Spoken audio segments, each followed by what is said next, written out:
Hopefully it'll be fun. And we are live. Yes, yes, yes, yes. Buenas tardes, everyone. My name is Dr. Lulu, aka the Mometrician. Welcome to Queer Wednesday Wisdom. This is a show that I created because I was like, we need to talk about queerness at the workplace. And enough people are doing it now, but then I didn't know that they were doing it and they were not doing it my way. So I'm like, you know what? Let's bring some of my special African sauce to the table. Why not? And so today, my guest is Miss Jai. Now, so are those letters, do they like spell your name or? No, Jai is my name. So, but most folks call me Miss Jai. I got the nickname Miss Jai when I started my career working in an LGBT youth center, and everyone would refer to me as Miss Jai. I love it. It works. I thought maybe you're Indian because I don't know the origin of the name. I don't know. I just like to know like where people's names are. Maybe because Nigerians, our names usually kind of like have a meaning or Mhm. something. And Lulu for me are my initials, so I just want to know. But you're welcome to the show. So we're going to start by asking you to please introduce yourself and tell us who you are. Let me see if I can go live. So right now we're live on Facebook, LinkedIn, and my YouTube channel. So if you'd like to join us, just let us know where you're joining us from, and we'll give you a shout out for sure. But I'm going to try to go live on TikTok as well before you start speaking. And so the show is the same every single week. We talk to we talk to people. We talk to people. Look, Jay and I are already laughing. With this whole thing started 10 minutes ago with confusion. So you know what? Let's keep it moving. So I'm going to go live, and we'll just so queer Wednesday wisdom. Okay, there it is. And just like that, we're live. And so Jai, Miss Jai, I'm gonna tell you to just take it away. Start by introducing yourself, telling us who you are and why are you on this show on a random Wednesday afternoon. And I know we met on LinkedIn. Sometimes I make a post that says LinkedIn connections work. And I think I'm gonna do that with you because I want people to know that. Here we go. Yes, yes. So tell us who you are and why did you decide to come on the show? Yeah, so my name is Miss Jai. I use feminine and masculine pronouns, so I use she, her, and he, him. I actually like when folks mix them up a little bit. It helps me feel really affirmed in my identity.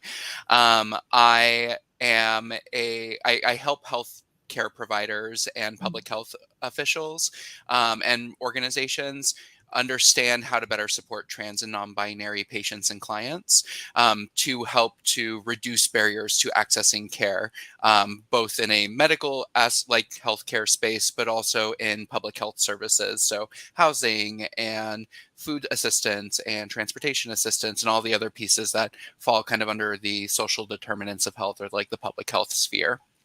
My background is that I started in HIV prevention and care.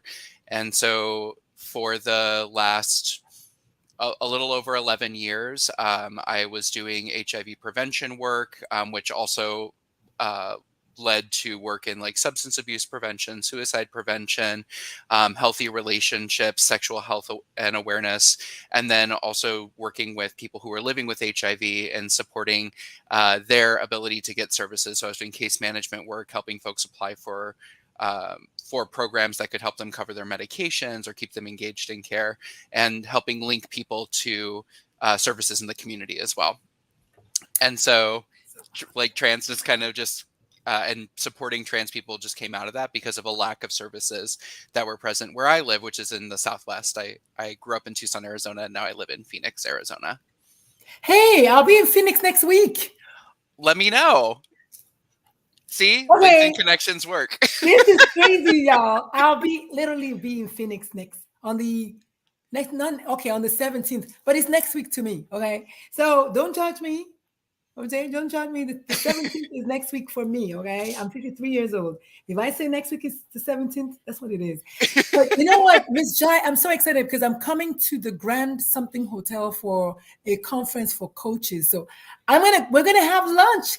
Yeah, I'm going to give you some food recommendations as well. We might even go live together. This is so amazing. So I want you to tell the people So when you go with he, him, and she, her pronouns, I've heard before that the first set are really the ones you identify with the most. Is that true? I'm just she, her, so I don't know. I think it's different for everyone. So for me, I think that I'm oftentimes read as cisgender. So the way that I express my gender identity is through clothes, but I also have a beard, and so depending on how dressed up or dressed down I am, I think a lot of folks might see me and be like, "Oh, this person is cisgender." So I intentionally put she, her first because a lot of my journey around my own gender identity and discovery has been kind of defending my identity, not only to folks who are not from the trans community, but also from some folks who are of a perspective in the trans community that in order to be trans, you must transition your body in some way, either through hormones or surgery. And that's not my journey. That doesn't feel appropriate for me. And also, I'm really afraid of surgery. So I avoid, that's not part of my affirmation. And so that's kind of like why I use she, her first. But also there's privilege and safety in being able to code switch and take on a more masculine presentation. And so part of it Wednesday. is like the affirmation to exist in this like gray area of both. But it's also sometimes it's a safety mechanism as well. So like if I'm going hiking in a rural part of Arizona, then I might dress more masculine, not only Yes. because it feels comfortable for my identity, but it also feels safer for me to Yes. do that. Yeah, I made a post yesterday, and I think of the day before I said something about, sharing your identity period is about safety. It's always about safety. So Yeah. would you say, therefore, are you therefore non-binary, or because you didn't say that at the beginning, or just gender fluid, which I I might have caused a stir at a university yesterday. I was Mm, talking to a bunch of freshmen, and I wrote on the whiteboard, I said, so since God made men, women, non-binary, gender fluid, and everyone and everything else in their image and likeness, God is most likely gender fluid. And oh my God, they were like, but I got them to feel something. And I said, hmm but you know what? Have you seen God before? No. I said, so we started having a conversation about, do you really think in your mind that God is only one gender? And of all the genders you could pick, that one. And we got into a good conversation about it. And I was like, you know what? It's worth a conversation. hmm It's worth, if they've lied to us about one thing or another thing, then they could have lied to us about that. And you know what? Whose God is it anyway? Like it's everybody's God, and it's no one's God, and it's whatever. So I'm just like, we can't make too big a fuss about it, because now that once you know, you know. Yeah. So, And so yeah. and language is always changing too. So for Mhm. me, I use the language gender fluid and gender queer, and those feel Yes. really close to my heart because that was the language that helped me to first conceptualize my identity. Hmm. But I feel like some of that language is no longer used or is used less frequently as Mm. language around like non-binary has been really taking like center stage in a variety of Yes. ways. And so I think there's also like a complicated relationship with spirituality and with religion in general, just because of the harm that has occurred Mm. at the hands of religion or at the hands of people who claim religion as a reason or a rationale for that harm. So I think that that can be very difficult as well for us to sit in this space of like what it means to be trans or non-binary and also be a person who's like rediscovering or reconnecting with our spirituality.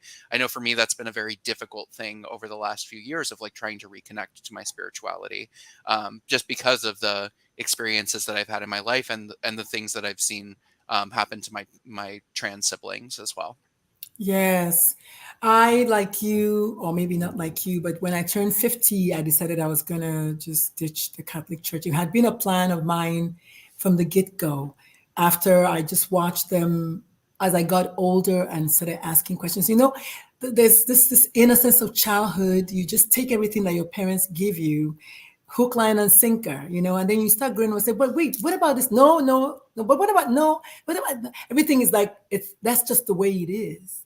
And Hmm I did the same thing with my own children. I was like, well, we're not supposed to question. This is the way it is. And like, But if we're given the faculties to question, then why don't we question? Hmm. Why not question? And rather than saying that's just the way it is, why not just, I don't know, just say, well, I don't even know the answer. Hmm. But I think that's just the way it is not the answer. It's really mutes you. It makes Hmm. you just stop asking questions. And not everyone is going to be, yes, ma'am, yes, sir. Some people are like my eldest child is like, no, let's talk about it some more. So interesting. Well, I think gender fluid is just as valid. It's actually in my book. I think gender queer is fine. I think it's beautiful to have. I love the way, like you said, language has evolved and how we can use whichever one we choose. I've never had any question about my gender, but I can see how it's beautiful to be different and to own your difference, as it were. Hmm. So, And thank you so much. Go I've ahead. always kind of like grown up in this like different space as well. So like getting back to my name. So I my lineage, my family is all white. And my father's name is Mike Smith, which is a very bland run of the mill European name. Yes. And so part of the reason, so my name is also my birth name. This is my legal name as well as my current Oh, name. And I kept my name because I've always felt it it always felt right. Like it doesn't have like a specific gender connotation. yes, that's My true. I feel like everyone when they get a chance to know me, they're like, "Oh, this is a unique or a name that I haven't heard very frequently." And my Hmm. parents chose a name that was less common and was unique because they didn't want me to be tethered to a a really like a life of mediocrity. Amen. I mean, amen to that. Amen, amen, amen, amen. Say that again for those at the back. Kudos to your parents. I know I just can tell that they were rebels. And just like, we're not going to do it. We're not going to do another Mike Smith. Oh my goodness, your poor dad. Not in a bad way, but I mean, for goodness sake, John Smith is the name that is John Doe, right? Hmm. It's John Smith. So I Hmm. can only imagine he almost was a John Smith. Oh Oh, my how goodness. different would that be if I was sitting here as a John Smith? But I like, know you but would have I definitely not fitted John Smith.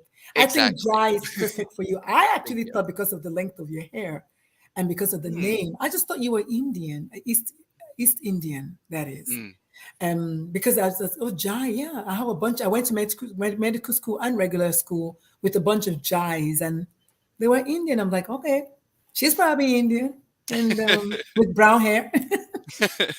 Nope. My family and my lineage is all white. My parents chose Jai because it also means heart in Thai. Oh, oh.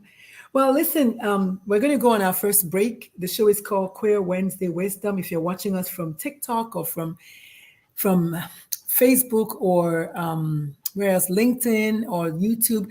Let us know if you have any questions for my guest. My guest is Jai Smith, the one and only. Actually, I don't think there's any Jai Smith ever again in the universe in the history of. So, Miss Jai Smith is the name. Gender queer.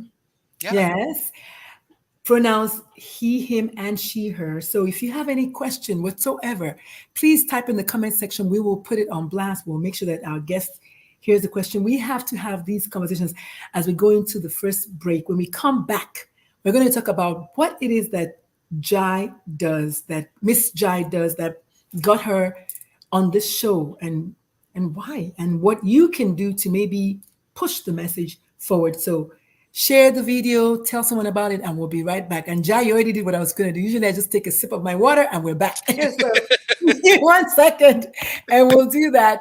Hi, we have someone who's been watching from the beginning. Shauna Banana. Every now and again, I have people watching, and then I call their names, and then once I call their names, they vanish. It's like, oh, Ah!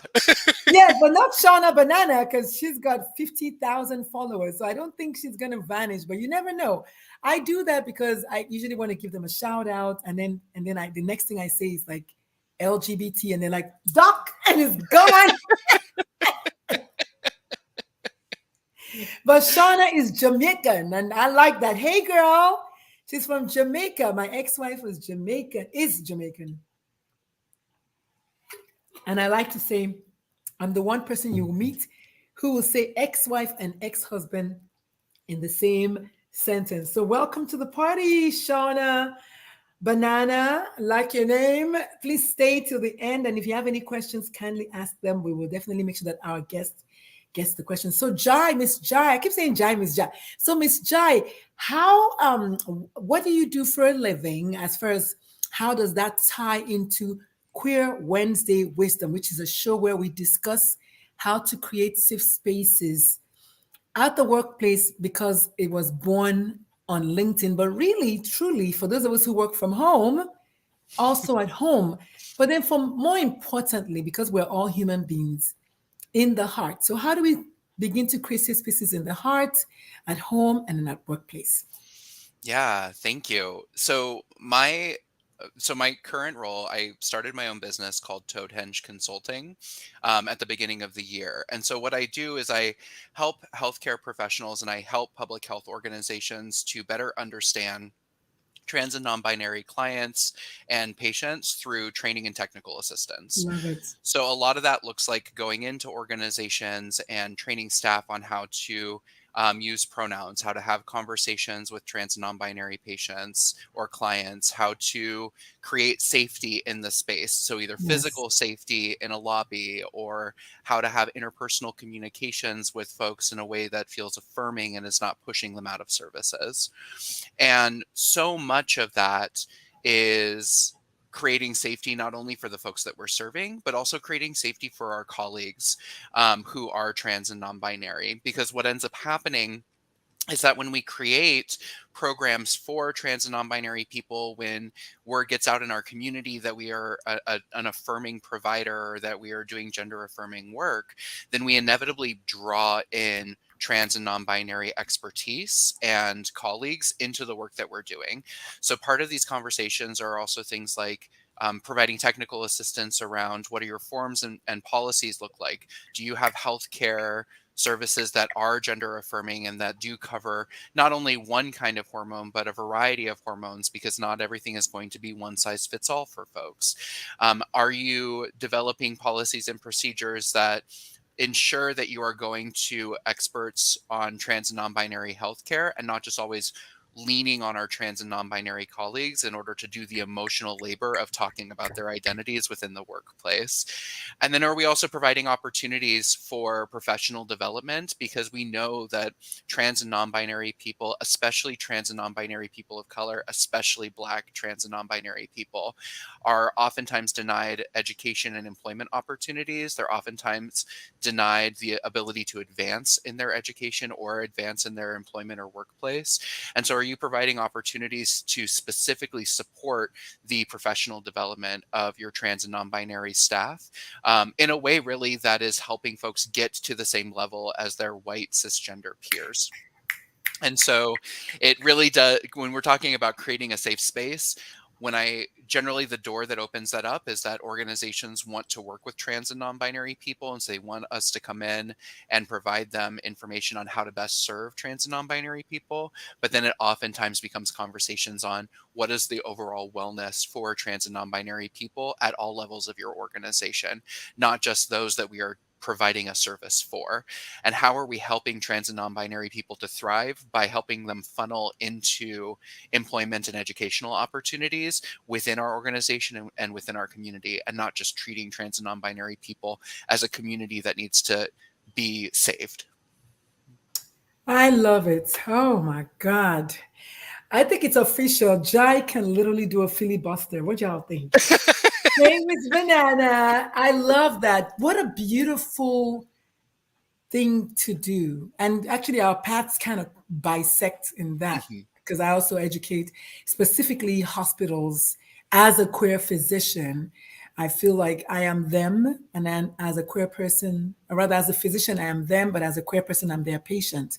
So it's like I stand at that intersectionality. But this is so beautiful that you do this because, like you said, it's not about only about safe spaces at the workplace. It's also about safe spaces not only for their clients, it's also about their employees.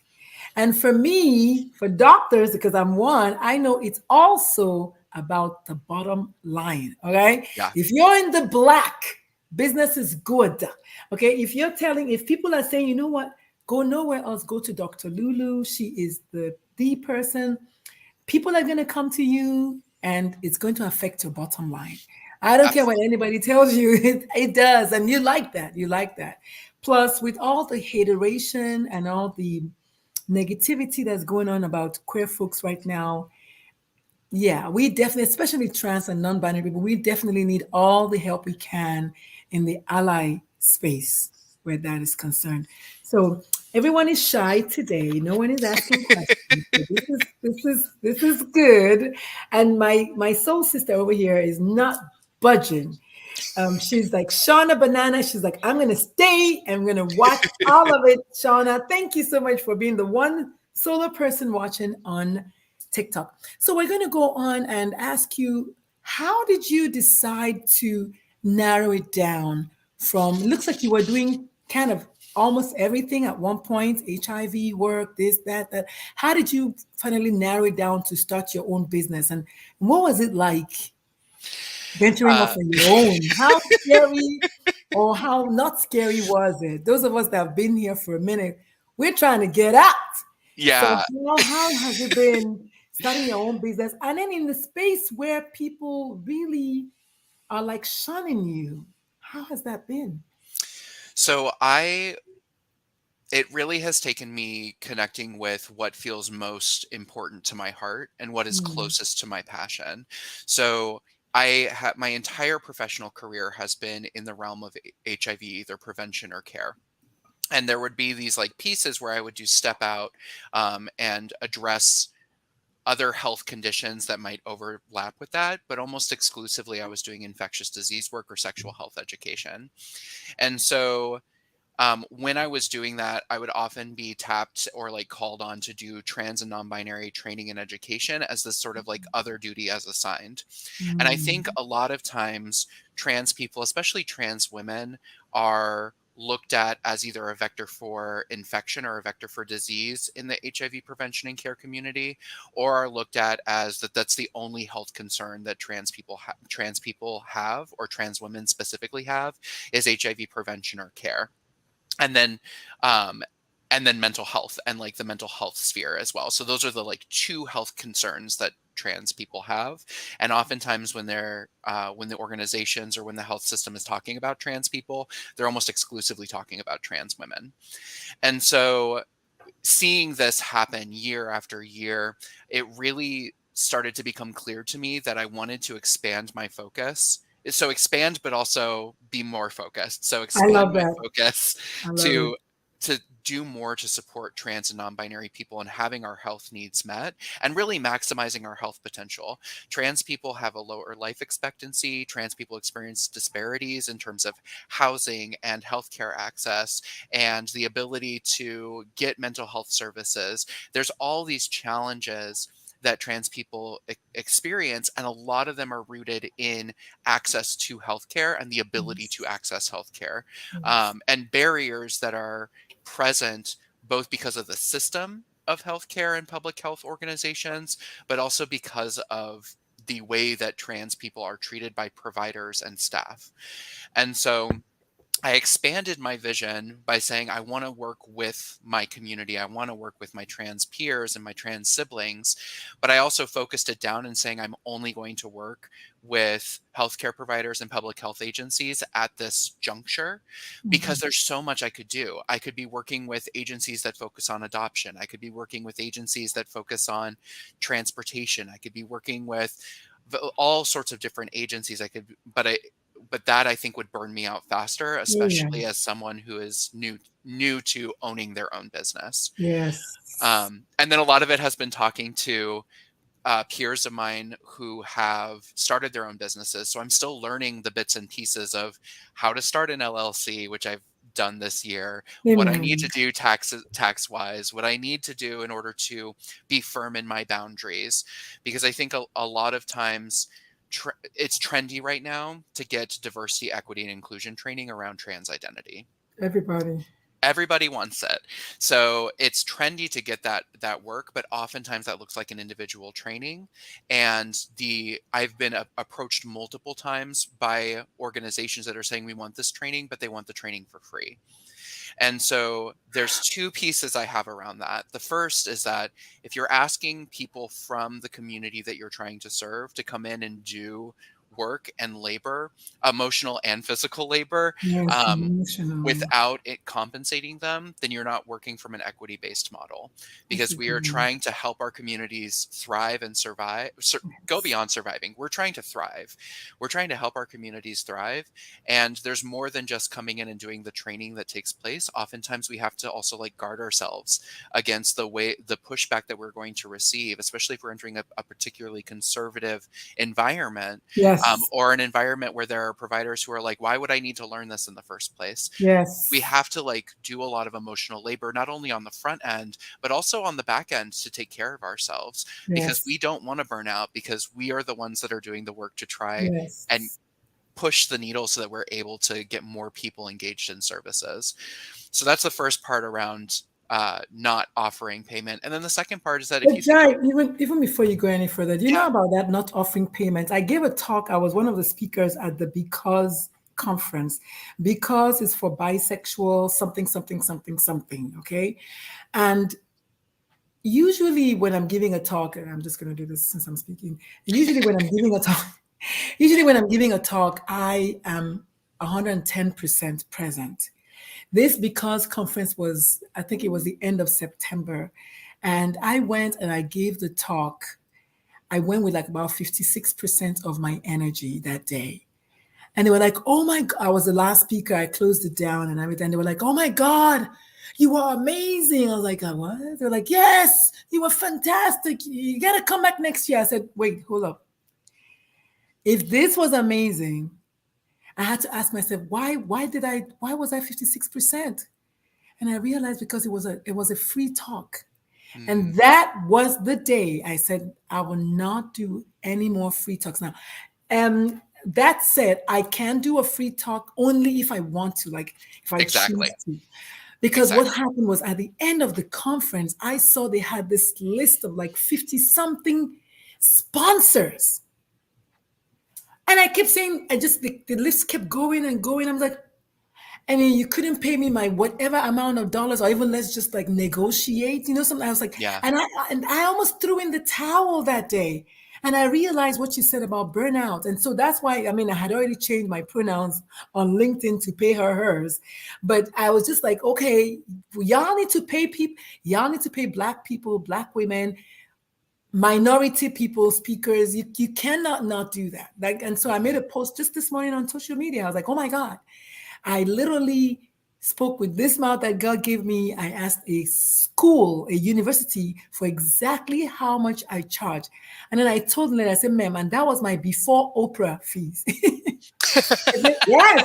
yes, I said, because if you have been interviewed by Oprah, you will charge more.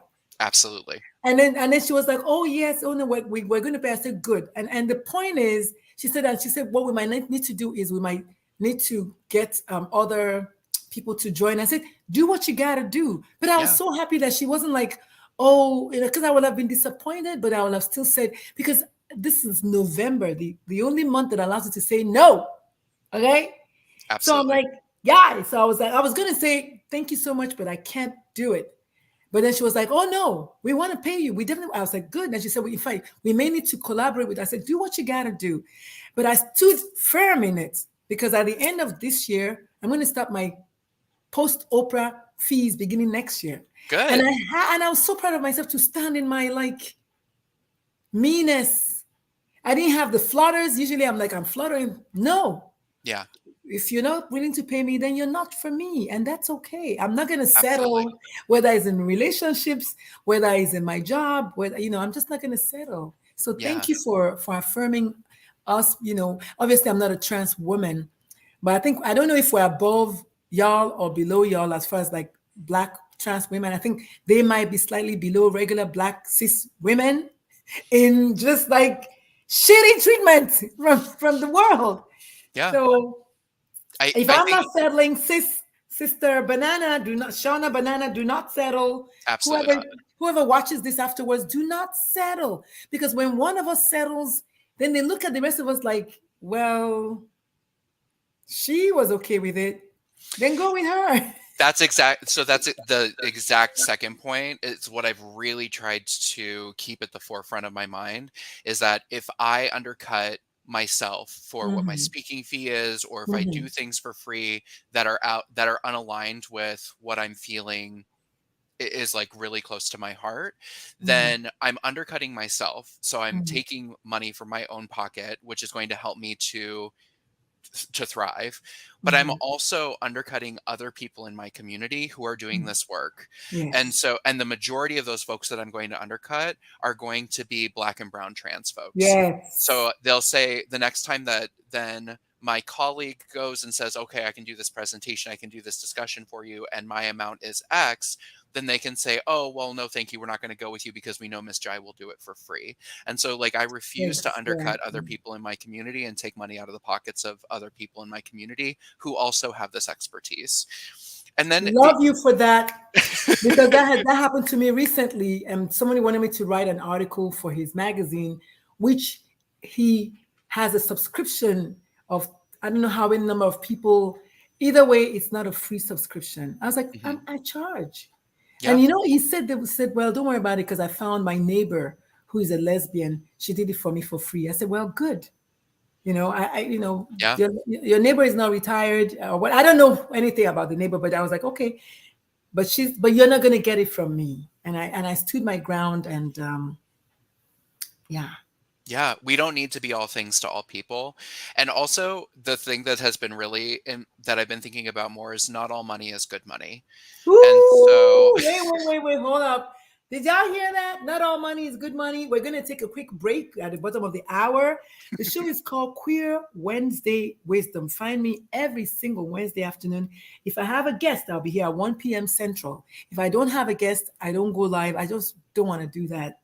But I have guests until, I don't know, December. So this is good. So join us every single Wednesday afternoon on Queer Wednesday Wisdom. We discuss queerness at the workplace, things that need to be discussed. Okay. And usually my guests are not queer people. But today we have one of us who is proudly gender fluid and just here to share what it's like to hear a cis passing person who truly is not cis standing up for non cis people. And it's interesting to go into her mind and see how it works, how she said, she code switches sometimes. I'm fully aware that I am a cisgendered, straight passing woman. And I use that to my advantage, just like you said. I'm not straight, but I am straight passing. And so it's important for us to see when we talk about intersectionality that not all intersectional spaces are negative. Some of them are positive factors. And so it's up to you to, like, I'm a doctor. That's a positive factor, but I'm a Black immigrant woman doctor. So now that's not all. You know what I mean? So that's how to understand intersectionality. Not all of them are bad because we just mostly hear about the negative, and that's true because we need to talk about that. But you want to know your own what makes your own intersectionality a positive factor, and then play it up when you need to. Like you heard her say when she goes on a walk to a hike, she might code switch and dress more masculine. It's important because of safety. mhm. Miss Jai is of no use to all the trans and non-binary people if she's no longer here. So we're not going to be martyrs. Okay. So we're back from our break. So Miss Jai, tell us what you were saying. I'm sorry I had to stop you, but that was so good. No, so I joined a group called Speaking for Profit, Mhm. which is a group of entrepreneurs and queer folks who speak as their business. And that has been helping me learn a lot about the the ins and outs of what it means to create our own businesses and how we kind of Mhm. advocate for ourselves in these ways. And Mhm. the founder of it, Coach Evolve Benton, has really brought home this point to me that like not all money is good money. And Yes. so there are times when we may be offered contracts, we may be offered speaking engagements, we may be offered these opportunities to bring money into our business, but we have to also figure out what it means to what this actual lift is going to look like for us. So is there Mhm. going to be a lot of emotional labor in getting what they're requesting completed for them? Is there going Mhm. to be am I going to have to jump through a number of additional hoops? Is it already difficult working with this person, or are there already red flags? And I like to Mhm. think of it, so my a lot of what I learned in my profession growing up was, or not growing up, but in my profession, was sexual health and relationship health work. And so a lot of those red flags that I would think of when looking at interpersonal relationships, I now apply to when I'm doing these like an interview with a potential new client, just to Mhm. talk through like, what does this look for you? What are timelines look for you? What does organization look like for you? What work have you already done to support trans and Mhm. non-binary Mhm. people? Mhm. And that helps me to really identify, is this going to be, is my labor going to be exploited? Is more going to be asked of me than what I'm willing to give? Mhm. And at the end of this, am I going to be burnt out, or am I going to feel rejuvenated? Love it. Because I don't want to burn out. Like you said before, I'm no use to anyone if I'm burnt out and I no longer want to do this work. And so Yes. it's like, it's also recognizing that we're, in a lot of ways, we're playing the long game. How can we remind ourselves that this is a marathon and not a sprint? Yes. That a bag today that makes it so that I'm unable to function for the next 3 months means that that bag isn't worth it. So Mm. not all money is good money. Amen. Amen to that. And I just sent you a message, a private message, honey. I need their info. I think Yeah, for this sure. is such an important conversation on so many levels. And this is one of the reasons I do not like have a pre-interview or preset what to discuss, because you never know where it's going to go, who needs to hear this, what they need to hear, and how they need to hear them, from whom. And coming from you, it is so important. I've never really even like thought about the fact that I don't want to get burned out myself. I've already been burned out from one career. I was burned out as a pediatrician. I was roasted and fried and like literally charred. And I love being a pediatrician, but I couldn't take it anymore. The hours were so long. I would come Mhm. home and I'll be irritable and just not wanting to talk to anybody. What is Yeah. that? And Yeah. then tomorrow I'm going back right into the game. So I was like, no. And yes, while I'm still kind of floating and floundering, as is my preferred term, as to where exactly I'm going, it's okay. It's fine. I am gonna get there. No worries, you know. Like you Yeah. said, it's a marathon. Oh my God. In fact, it's not, to me, it's just a long walk. I'll Yeah. get there. Yeah. Yeah, I don't Because I run, really so want it's to be doing this in 20 years. I don't, I mean, I did medicine for 30. I think it was probably 15 too long, but I did it, right? mhm, So thank you so much. But I think we're going to just kind of change lanes a little bit and come down to the workplace. Now, yeah. without giving away all of your IP, obviously, how do we how do we get people at work to know that they even need the knowledge that we're giving? How do we get them to realize that they need to create safe spaces and it's a necessary thing? How do we do that? Well, there's a couple of things that come to mind for me. The first is that, well, first, thank you, Dr. Taylor. Uh, Yes. the first thing that comes to mind is that not everyone is on board to start having these conversations. Oh, yeah. And so we can Can you approach, wait, Miss Jai? Please, I beg you, not rhetorical. Say that again for those at the back. yeah, not Please. everyone is on board to have these conversations. Yes. And we can't create something that fits everybody's needs. So we have to recognize what it means for us to do the most with what we've got. Mhm. And then the other piece of it is that I think oftentimes, so I'm not a physician. I have worked in healthcare environments. I have worked in public health environments, and I Mhm. think when you haven't worked in those settings, it can be difficult to enter into those spaces and experience discrimination, because then the assumption is like, oh, well, this person just doesn't care about me. This Yeah. provider doesn't care about me. This organization doesn't care about me. And I think that that's also like that's also something we need to really step away from in terms of belief, and Mhm. recognize that there are lots of providers who care about us, and there are lots Mhm. of organizations who care about us, but don't really have the time to dedicate to training and technical assistance and all these other pieces, or don't Mhm. have the organizational structure to support them in that training. So you mentioned before, like, already being burnt out as a pediatrician and having these long hours and having to work back to back days where you were already feeling like the candle was burned at both ends. How then do we say to someone, okay, now we also need you to take this module or training on transness, or we need you to take a half day to go and listen to someone speak about transness? It's a really hard sell. And so for folks who are listening, especially for folks who are in healthcare administration, who are leaders in organizations, part of creating the opportunity for folks to learn about this is actually creating a system and a structure for training and professional development that provides space on providers' calendars to take that training and development. Amen. Because Amen. because if Mhm. not, it's unrealistic to ask for an additional on top of that. I And love it. even things like CEUs, or continuing education units or credits, it can be still a really hard sell to get someone to go and get CEUs, just because sometimes our structures are also really challenging, and how to get those to actually then benefit or fit into the requirement that we have as part of our agency. Yes. So structurally, there has to be buy-in. Organizationally, there has to be buy-in, and you need buy-in on every level of management.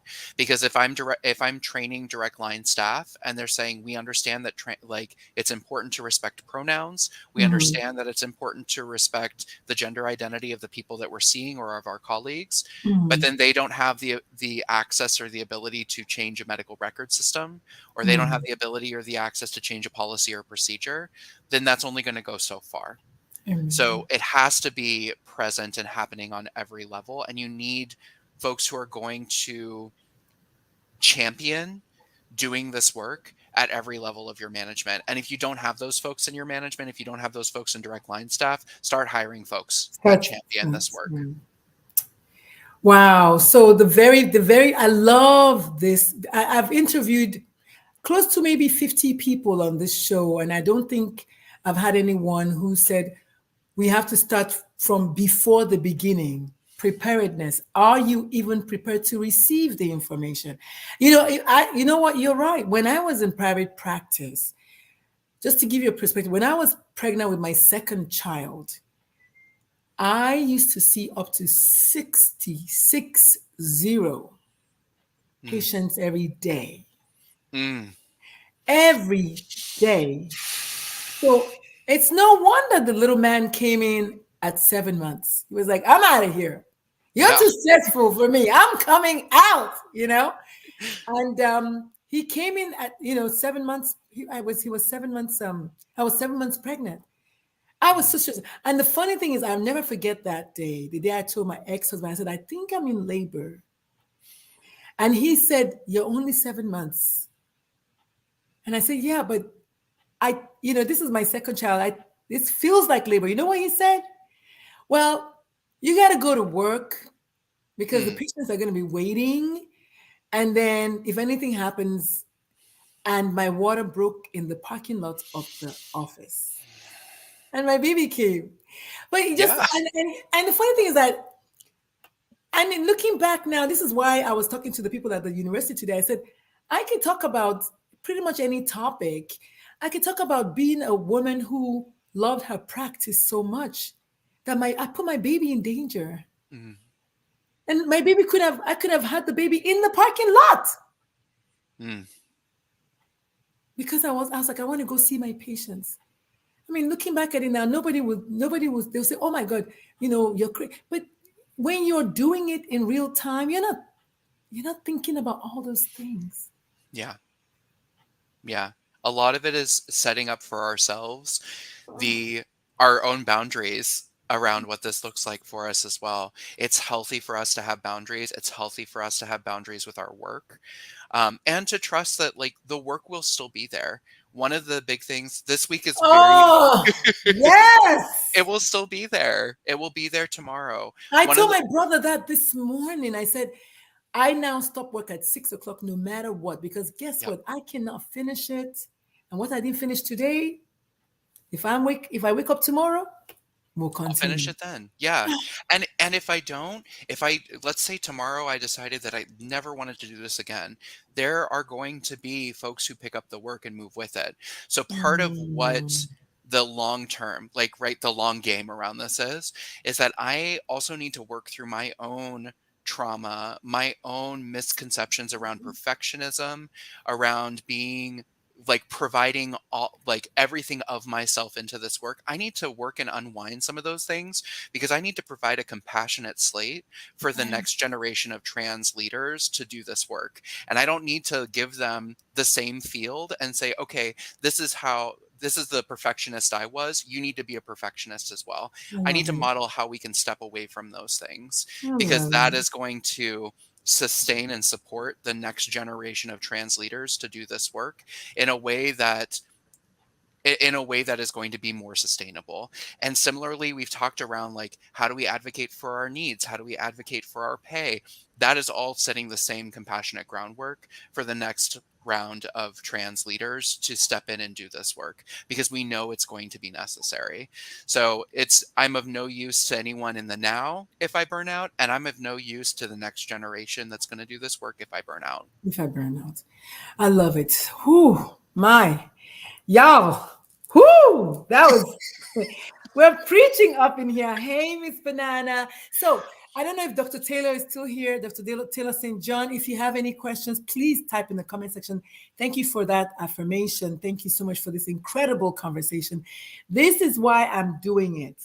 And I'm not getting paid a dime. As you know, most people that do podcasts, if your name is not Michelle Obama or Oprah, or what's the name of the guru? I forget his name right now. Jay Shetty. None. But sometimes we just keep doing it because it's needed work. It's needed Mhm, information. People need to hear it. mhm. So thank you so much for joining us. We're on the last quarter of the show. The show is called Queer Wednesday Wisdom every Wednesday afternoon. I'll be here at 1 p.m. Central, so help me God. And today we've been joined by Jai, who's just Miss Jai, who's just been amazing. Just, oh my God, you're such a smart human being. I'm going to have to give you my word that next time I hear of anything happening that requires like a speaker, I'm calling you. If they call me, I'm calling you because I think you know what you're talking about, hon. You have lived experience. And everyone has their own little, how that little circle of intersectionality. We all have where we cross each other and where we're by ourselves. So for me, I'm always going to be by myself as a mom, as a Black mom, as a mom of a trans kid, as a physician, as an immigrant, and as an all-around agitator of the governor of Texas, right? But we also still cross at the point where we educate people about what the realness of it. But I love what you said. My takeaway is that you have to teach, but also teach people who are willing and ready and able to receive. That was music to my ears. I think I'm going to take it and run with it. So as we wind down, Miss Jai, tell us, how can people find you? How can people follow you? I know you have a podcast. A little bird told me, or maybe not. I don't know. We'll confirm that in a minute. How can they get on your podcast if so? And yeah, and how can we maybe, I don't know, donate our little widow's mite to your movement? Are you on TikTok? Can we follow you on TikTok? I mean, where can the people find you and come support you? And before you go, maybe also just give us one thing that we can all do today Mm. to create a safer space for queer folks at the workplace. You cannot get away without that question. So Yeah. one little thing that you can do, yes, so let's just say we're all ready, we are prepared, our mind is in the right place. What one thing can we do to make it happen? So there's a lot of things that flood to mind. The first thing, so let's say we're all prepared. You have folks who are willing to champion at all levels of the organization, and you're saying like we just need to, the rubber just needs to hit the pavement. the first thing we can do is bring in trainers who know how to help usher folks from maybe knowing very little to knowing more. So More, training a and bit more. capacity building, technical assistance, hearing from your patients and providers. That is so necessary to our understanding. And so frequently we lean on our patients, or we lean on our clients, or we lean on our colleagues who are from these communities to share their experiences. And it's an unfair ask, because we're asking for this emotional labor that shifts power dynamics.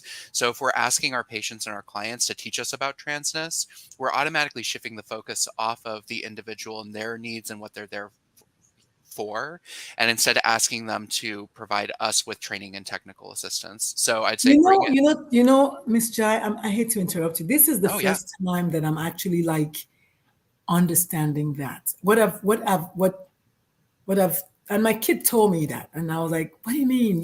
Because my coach said, well, she's the subject expert, and you're right, but to avoid the people in the community from also getting burned out, because the truth is, everyone is asking Yeah. the same person. So I get it now. I get it. That's why we should back off and stop asking Yeah. and do the work. Okay, I And appreciate that. and there are folks who are stepping up who are saying, "I'm willing to educate you around this. I'm Yes. willing to train you around this or help to provide this perspective." And so there are organizations that do that for medical providers as well. I'm not Yes. the only I'm not the only one in the game, and I don't want to be. There Yes. are resources available. So I'd say that is the first step. And then from a logistical standpoint, ask everyone the pronouns that they use. Yes. Ask folks what their current name is, and only ask legal name if it's necessary for the work that you're doing. Mm-hmm. So if you're doing healthcare work and you have to charge an insurance, then you're going to need to know the legal name of the individual.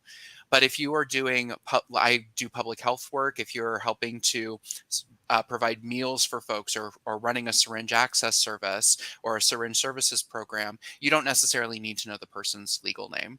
So recognize and identify, when do I need to ask about this information, and is it actually necessary? Necessary. Yeah. And then I And when have a you lot of say, other ideas too. I know, but I like, no, but of course, obviously they have to pay for their information, right? What I always say is how to begin the conversation is, my name is Dr. Lulu and my pronouns are she, her, hers. You Absolutely. cannot go wrong with that. Until something else comes up, that to me is the icebreaker. Because what that does, and like I always say, what that does is it tells the person, number one, you know your pronouns. But also, number two, you know about the need for pronouns. You know why they matter. And then Hmm. number three, gives them permission to share or not share their pronouns. You don't have to, just because you told me yours doesn't mean I want to tell you mine. But Hmm. then, most importantly, the person goes home thinking, that doctor knew about pronouns. Maybe my child will be safe with them. Hmm. Yeah. That's the bottom line. You're going to be making money. You're going to be in the black. Love it. And so talk really quickly, speaking to the bottom line, because I know that Yes. that is at the forefront for a lot of folks. Hmm. Our community speaks to one another. So not all trans people know each other, and trans people often speak to other trans people about safe services and where they can go. And Hmm. so if you lose that trust in the One, community, yes. it can be really difficult to regain that trust as a Domino serving effect. provider. Yes. So you will Ooh. lose patients and clients. You will lose out on the potential expertise and professionalism of trans and non-binary colleagues to be able to come into Hmm. that space, because Hmm. once that trust is broken, it is very difficult to get it back. So doing everything that we can to be gender affirming, not only with our patients and clients, but also gender affirming for the people that are coming to work with us, is the only way to build and maintain that trust. And that will bring in more money to your organization, because Yes, you are bringing talent, you are bringing patients, you are bringing clients into the work that you are doing. absolutely. I could not agree more. Whoo, y'all, give a round of applause, man. Snap, snap, snap, wherever you are. Woo, Miss Jai, thank you so much. This has been, I have my own personal selfish question. Do you ever go drag? And if so, what's your name? So I did drag when I was younger, and actually that was what helped me feel more comfortable in my gender identity and started exploring my gender identity. But I was not very creative, and so I couldn't come up with a drag name. And the first time I went on stage, someone used my name off of Facebook, which was my legal name, as my drag name. So Jai Thorne Smith is what they said. And so it became this joke in the local community where my drag name was just Miss Jai or Sir Jai, depending on my presentation. Um, because the first drag queen who ever said my name on stage used my full legal name. Wow, wow, wow. There you have it. But also just being unique still. Most people have a different drag name. And you know what? You're just going to go with Jai across the board, and that's Mhm. okay too. So Well, and thank you so much. Go ahead. I'm sorry. oh, I was going to say, I've been a performer all my life too. I was a singer for 15 years and sang with Oh, choirs and loved show choir and things like that. So it was just like this natural progression of naturally. performance. And That's why I asked the question. That's why I yeah, asked the question. Go I'd ahead. love to share where folks can find me too, Yes, because that's I didn't yeah, get a chance to. that's the last thing. We've got 4 minutes. We've got plenty of Perfect. time. Yes. Tell us um, where we can find you, how we can follow you, your handles. Please tell us. Spill it, spill it, spill it. yeah. So my website is www.askmissjai. So that's AskMissJai.com. And then I'm also on YouTube. I run a weekly show called Ask Miss Jai Live, which is available for folks where I have folks come and join either to do interview style. So I ask trans and non-binary people who are doing work in different health environments to come and talk about their experiences, their recommendations. But I also do question and answer and help to work through some of these basic questions, like how do I start having conversations around pronouns? How do I Yes, talk to my patient or client about sexual health in the context of their identity? yes. So helping providers to answer some of those specific questions and sexual health based questions. And so I'm available on LinkedIn under Ask Miss Jai. I'm available. I have a Facebook group, Ask Miss Jai, and I have a YouTube, which is now at Ask Miss Jai, and an Instagram at Ask Miss Jai. So Mhm. any of those are opportunities to follow me. I have not made the leap to TikTok yet because I don't want to burn out on the social media. So I'm piecemealing Mhm. it and figuring out what works best for me. But I can be found at any of those. But my website has all of those social links on them as well. It has been amazing. I knew it was going to be good. I did not know how good, but this is better than I thought. Thank Thank you you. so much, Miss Jai. And I think there's a lot to be said about being Ask Miss Jai everywhere. It's just if we just mistakenly follow and ask Miss Jai, it's going to be you. You're going to be the first 4 hits. Then let me tell you how important that is. When I was minding my business last May of 2021, and I got an email that said, please respond interview CBS this morning with Gail King. And I was like, yeah, right. Delete. Then, no, it was not, the first one was not, please respond. The first one was just interview opportunity, CBS this morning, Gail King. And I was like, then I got another one saying, please respond. And I was like, wait, what?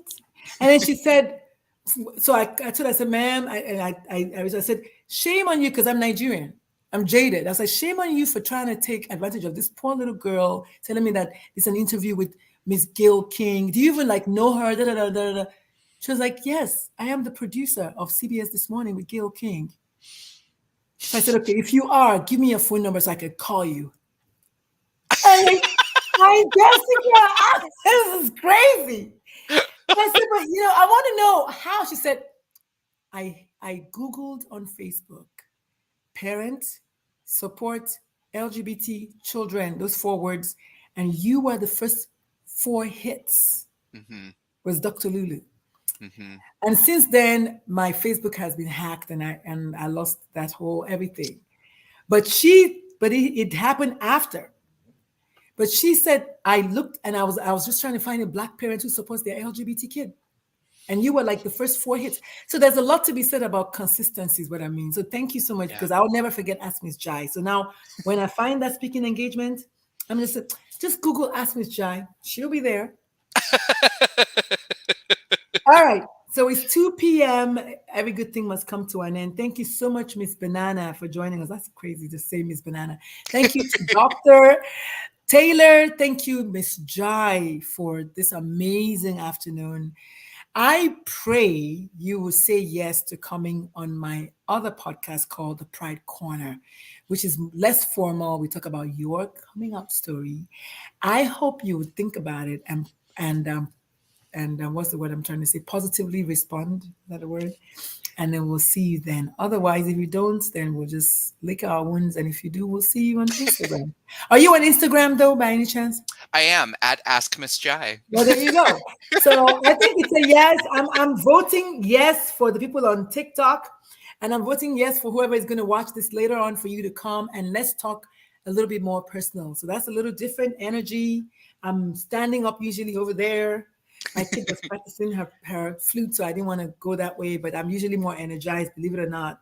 And no holds barred. We just talk about everything that has to do with in and out of the quote unquote closet that you were in, if you ever were in one, even. But I don't want to hear anything about it because I want to save it for when you come on Instagram. Y'all, I'll see y'all later on TikTok. I gotta go. Somebody has to go. Okay, bye. And then everyone else, thank you so much for joining us. Miss Jai, it has been a pleasure. I wish you all the goodness that you can find with your consulting business. I don't like the word toad, so I didn't want to ask you what is toad. What? How did you come up with that name? But there's another day's conversation because I hate frogs. I hate frogs. Mm. So anything that has to do with toad, frog, I don't care if it's Kermit. I don't want to hear. We don't have to talk So, about it. no, we're not going to. Not yet. We're not going to. But I appreciate you coming today. This is awkward. Thank you so much for everything, and I'll see you around on the LinkedIn streets. Do you have any going away words for the people who are listening? I'm grateful for this opportunity. Thank you so much, Dr. Lulu. And to everyone who's listening, thank you for investing in the health and well-being of trans and non-binary people. I appreciate that. And just so you know, between you and I, my TEDx talk drops this week. So, yes! Congratulations. Thank you. I'll let you know. Everybody will know when it drops. So, all right, my love. Bye.